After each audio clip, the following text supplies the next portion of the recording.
What?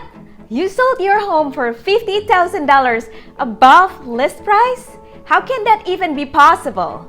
Well, right now, believe it or not, it's happening. Hi everyone, I'm Novita with Homes by Novita and eXp Realty. So if you saw my previous video, you found out one strategy to make sure you actually get to keep the amount of money you go into contract for.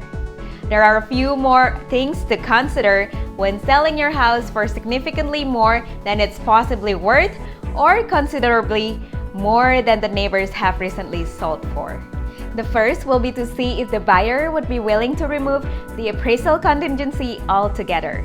However, many buyers are not willing to do that, so another alternative is to see if any of the buyers will be willing to give you a specified amount that they are willing to pay above the appraised value, obviously not to exceed the agreed upon purchase price. Well, how can this be helpful, or why would it matter? You see, if someone really wants your home, they may be willing to pay any amount for it. But as we learned before, the bank is only going to loan for what it appraises for. If the buyer removes the appraisal contingency altogether, it's sort of like writing a blank check.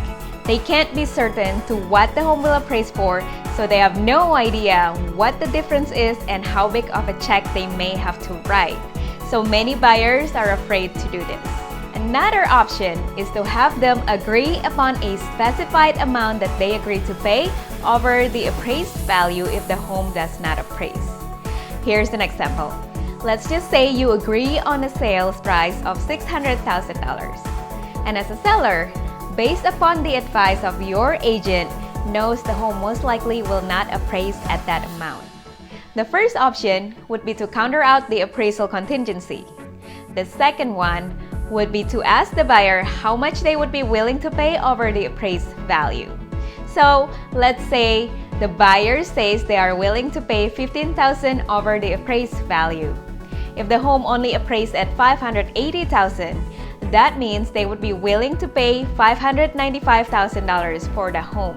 But that would mean the seller would get $5,000 less than what was originally agreed upon in the initial contract. Again, there's a lot to consider when selling your home. It is not always just as cut and dry as it may seem.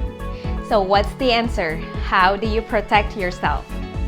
Give me a call, I would love to help you. Once again, I'm Novita with Homes by Novita, service that goes above and beyond.